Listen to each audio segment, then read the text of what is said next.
쏙쏙 부동산입니다. 자, 오늘도 여러분 궁금한 점 속 시원히 해결해 드리는 시간을 갖도록 하겠습니다. 자, 오늘 신속통합기획에 대해서 좀 자세히 좀 알아보는 시간을 가질 텐데요. 신속통합기획에는 무엇이 담겨 있나라는 내용이에요.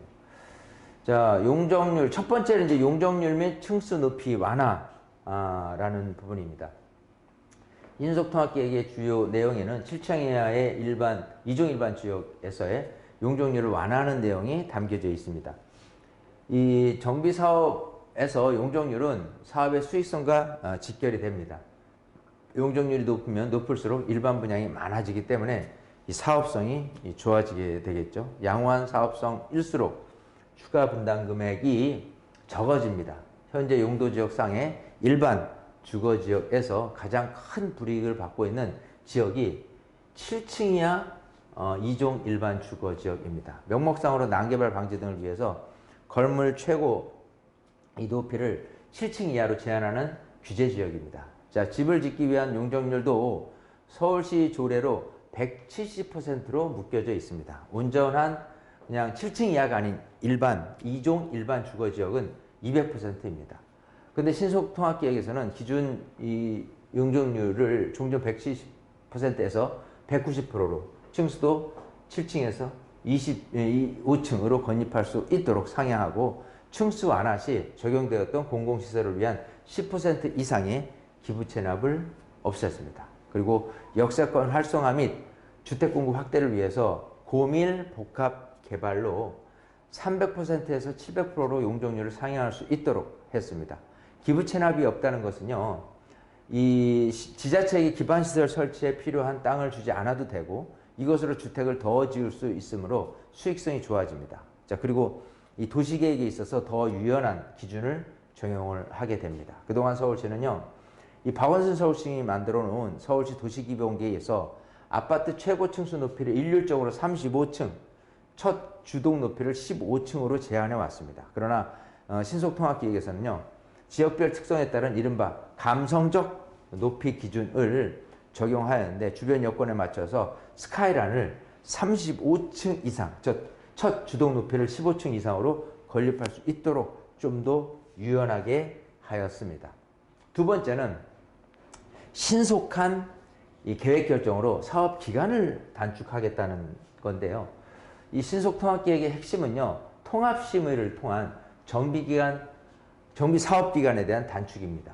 정비사업기간은 일반적으로 정비구역 지정, 정비계획 수립, 조합 설립, 사업시행인가, 관리처분, 이주 철거, 착공, 분양, 준공, 입주 순으로 진행이 됩니다. 이 중에서 정비계획 수립 단계에서 최대한 서울시가 관여해서 세부적인 가이드라인을 제시하고 통합심의를 통해 사업시행 인가 단계에서 거쳐야 하는 개별심의를 동시에 추진하여 정비사업기간을 단축을 하는 겁니다.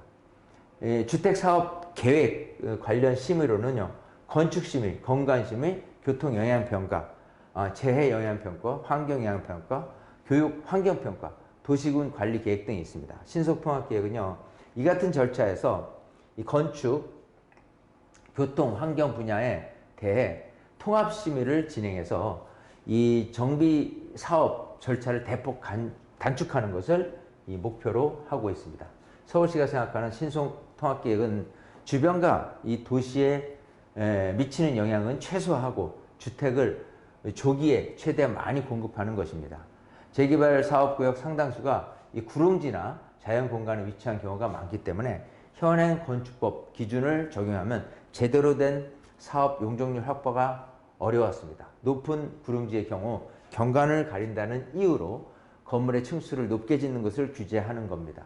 그래서 건축법에 나와 있는 특별 건축구역으로 지정해 건폐율, 또 건물 간 인동 간격, 정북 방향, 일조 기준, 높이 제한 기준 등을 적용하지 않거나 완화하도록 해서 창의적인 건축 디자인이 가능하도록 하였습니다. 다만 서울시 조례로는 이 같은 통합심의를 대지 면적 5만 제곱미터 미만 사업장에만 적용할 수 있습니다.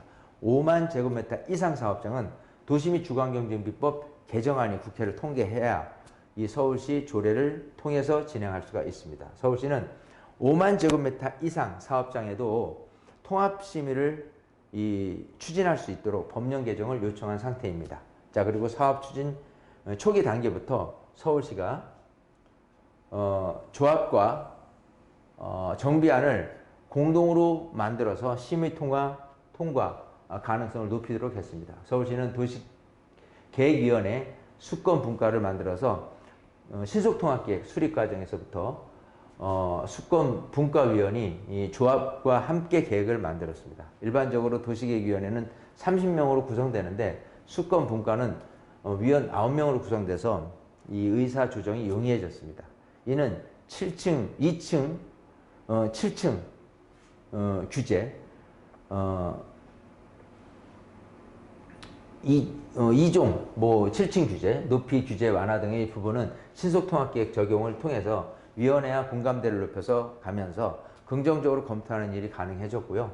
높이 규제의 경우 서울 플랜이 고시된 이후부터 본격적으로 가능한데 신속통합계획이 이루어지면 고시에 앞서 높이 규제 완화가 적정한지에 대해서 검토할 수가 있습니다. 기간 단축뿐 아니라 사전에 미리 예측 가능성을 높여주는 것이라 할 수가 있겠습니다.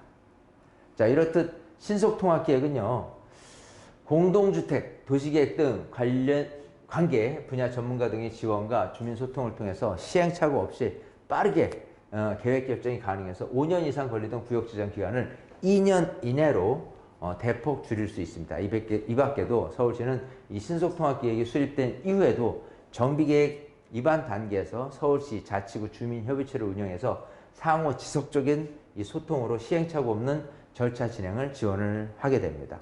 자치구 입안 준비 과정에서 발생하는 문제 등을 논의할 수 있는 서울시 자치구 협의체를 운영할 계획이며 정비사업 코디네이터가 주민과 직접 소통해서 사업 추진 전 과정에서 주민 의견을 상시적으로 계획에 피드백을 하게 됩니다. 자, 이렇듯이 이 신통기획에 담겨져 있는 내용을 알려드렸습니다. 좀 더 자세히는 여러분들이 검색을 한다거나 서울시 홈페이지 들어가서 좀 여러분이 좀 연구를 하신다면 신속통합기획에 대한 자세한 내용을 좀 더 깊이 있게 들여다볼 수 있을 것 같습니다. 자, 이것으로 쏙쏙 부동산을 마치겠습니다.